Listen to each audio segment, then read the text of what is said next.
This is Clayton Howe's Entertainment X.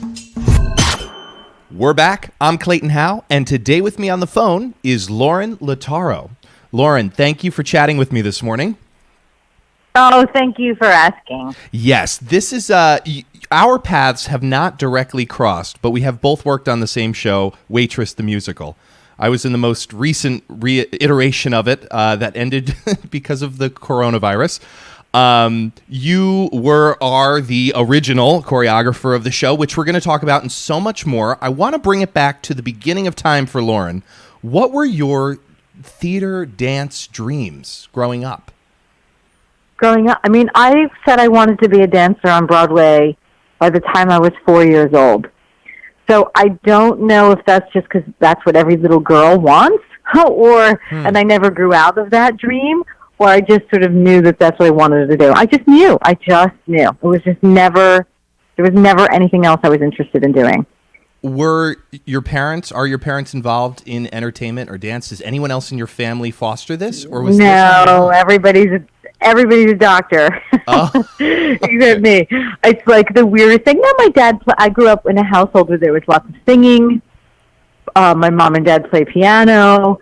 So there's a musicality that I think I received from both of them, but nobody ever did it besides as a hobby. What did your parents teach you about work ethic? Mm-hmm. We work hard in my family. I'm one of four, so from chores as children to just the expectations of high-level grades and high-level studying, and dance teaches you the same thing. You just can't, when you're in a dance class, your highest self is asked to be brought to that class always. Are there standout moments from studying at Juilliard? Yeah, so many. Juilliard for me, I think about this so often, especially right now with what everything is going on in the world, with both the pandemic and Black Lives Matter. And for me, I came from a pretty homogenized middle-class town in New Jersey. And for me, when I got to Juilliard, it opened up the entire world, just the entire world, the internationality of it, there was just so many people. There were so many Black people. There were so many Korean people and Japanese people. I had a Black roommate. I had a Japanese roommate. It just really, for me, shifted everything about a perspective on the world. And I feel so lucky that was my college experience. And dance-wise, again, it was the same thing. We studied flamenco, we studied Indian dance with Indira, like a world-famous Bharatanatyam Indian dancer. We studied African dance. We took 2 ballet classes a day sometimes, got to learn all, Pina Bausch was our teacher our freshman year. That's definitely a standout. Imagine walking into a studio and there's Pina Bausch, like that's a crazy Modigliani painting, all in black, in a black turtleneck, and it was like 80 degrees outside, and she's like in the studio, like this giant, smoking a cigarette inside. No, we weren't allowed to smoke, but they let her smoke. And it was my freshman year, and this is really before internet was the internet. I went to college in the 90s, and you couldn't just Google Pina Bausch back then. Google did not exist. So it was really a unique experience to just experience that for the first time without really knowing what it was.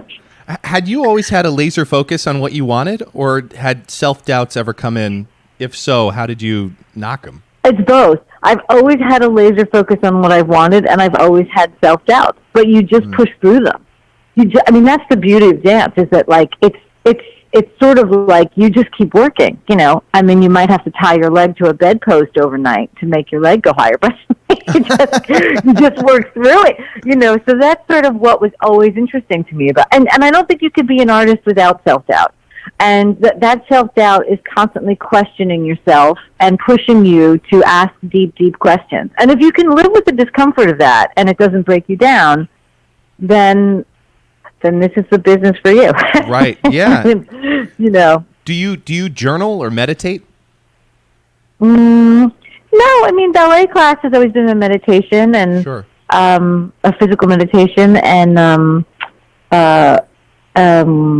like right now I'm still doing ballet in my kitchen. I go out for a run every morning or a bike ride, one or the other, or a long walk.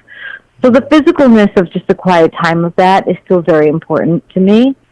And then I feel like I get into a meditative state in a way when I'm choreographing, when I'm thinking about what the piece is, when I'm sitting down and listening to the music over and over and over again. So for me, the external world goes away when I'm doing the work. Are you, during this time, choreographing either for creativity or for any specific projects, or, projects you can't name?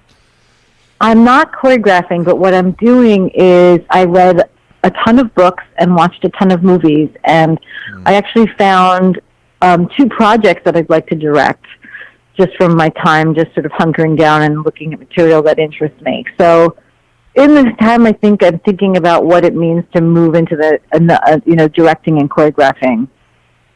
Yeah. When was the decision to choreograph? It was early on. I always, even at Juilliard, was always choreographing. While I was on Broadway dancing for maybe 15, 20 years, I was always choreographing on the side, whether that was assisting choreographers in what we call skeleton crews. So before shows go into rehearsals, there's always a small group of dancers who work with the choreographer to sort of, so I did a lot of that work during the day. I was always choreographing for Broadway Bears and the what they now call the Red Bucket Follies and the Easter Bonnet. I always had little side projects with friends choreographing. So it was never not there. It was always there. It's just that I wasn't really getting paid to do it, and then I started assisting, and then I started, and dance captaining, which sort of relates to it because you're really looking at structure. You start going from the inside to the outside. You know what I mean? So you're dancing on Broadway, you're just focused on yourself. Then you're dance captaining, and you're looking at the show, and you're noting the show from a larger perspective. Then you're assistant choreographing, and then associate choreographing, standing next to the choreographer and the director. So you're really learning from the two of them. And it gives you a low-cost way of being creative because you can throw out a million ideas and there's no cost to them. In other words, if they don't work and the choreographer says no, fine. But they're the ones on the line getting the reviews and hearing from the director. So it was a great way to practice. And then you start choreographing, So that's sort of been the way I did it. Do you attribute your step through to like official associate or official choreographing, having that title card, so to speak, to any one project in particular? Because as I was going through like the background and everything, there's like, you're right, there's like dance captain, associo, and then, so I don't know if anything, one particular project. Yeah. I mean, for me, American Idiot was a giant step in the right direction. I was asked to associate choreograph for Stephen Hoggett, and I'm so glad I said yes because he really changed the way I look at movement on some level for certain things. And then after doing that work, I did a few other associate choreographic jobs. But then, like Michael Mayer would call me, and now Michael and I work together as director and choreographer. So not only did I learn invaluable things from Stephen, I now have a collaborator, 10 years later that I work with. So it's very, very special to me. What did you learn about communication as a dance captain? It's interesting you bring that up because I'm still learning about communication, especially right now in the middle of all this. What I'm learning, first of all, is that we all know, and what we've always known, is that everyone wants to be treated with respect. Yes. And I talk to dancers the way I wanted to be talked to as a dancer. And, in my 14 Broadway shows as a dancer, sometimes you were talked to well, and sometimes you were talked to not so well. And I always genuinely, of course, want my dancers to feel like they are important. So I always do that. What I'm learning now, especially in this moment, is that the specificity of a note is even more important than I ever really even realized, because depending on your background and where you come from and what you've experienced in your life, you actually experience that note differently. So, I still work on that. I still think it's very, very important. But what I've learned is that specificity of both qualitative and quantitative notes are really, nothing could be more important. You're bringing up a really great point, because along the process of putting a show together, there are a ton of notes, a ton of changes, and I guess you have to be specific in what you're saying to cast members and other members of the company to be almost economical with the communication, so there's not too much conversation, people aren't overthinking. I wonder if you've gotten better at that, or if you've gotten more economical in your terms of communicating, which is something you've already just answered with being more specific with notes. Is there a process that are you thinking consciously as you do this, or is this more like just in the subconscious? No, totally conscious. Okay. Totally conscious. Let's say I walk into a room, and I always walk in prepared. I don't come in with nothing. I might come in with things that change, or, based on somebody's idea in the room, we shift something, but I always walk in prepared. Right. The first thing I do for everybody in the room is give them an overview of what we're about to do and why we're about to do it and who they are in this moment and where we start and where we end, so that everybody has the big idea. So we're all in the same salad bowl. Does that make sense? Yes. And then once we're doing it, then we can continue to get specific. But sometimes, if you forget to share your salad bowl idea and you're just in the salad and the tomatoes, you're like, where am I? Right. So I start there. And I do think that concise communication is very important, because too much at somebody at the same time is overwhelming, and our bandwidth, we can't just take it all in. We just need essential information. Is there a show that has the most of you in it in terms of choreography, or one that taught you the most about yourself? I don't know. I'm not sure that I've had that experience yet as a choreographer. I mean, I hope to have that experience. But moving out as a dancer, for me, posse, swing, and moving out, I think as on stage for me as a dancer, I think really those three shows, you'll see the fundamentals of those three shows in my work quite often. Choreographically, and then adding Pina and Stephen Hoggett, and so I sort of come from those places creatively, I would say. Sure. I'm curious. You touched on this a little bit earlier, and we are jumping around, so I appreciate you following along. The relationships in the industry, the professional relationships. How do you view them? The relationships. I mean, I view them as collaborators and friends and people. I like to be in a room with people I like to be in a room with. In other words, for me, art has always been a genuinely happy place to be. It's hard work, but it's happy, and I want to be in a room with people who continue to make that joyful feeling for me and for them. And the beauty of this theater community is that there's so many ways to collaborate with people. So like Jerry Zaks and I are working together now on Mrs. Doubtfire, and my first Broadway show was Swing, and he came in to direct the show, and I was a dancer in it. And here we are together, and I'm the choreographer on Mrs. Doubtfire 20 years later, almost to the day. That's crazy. I mean, it's crazy, right? What was that conversation? What was that conversation with Jerry? Was it just hey, working on this project? How did that come about? I think that the producer, Kevin, brought my name up to Jerry, and I had this interview with Jerry. I didn't even have to audition for the show. He went and saw some of my work at the time. Merrily, We Roll Along was on Broadway, off-Broadway, and Waitress was on Broadway. So I think he saw those two things and maybe watched some of my reels.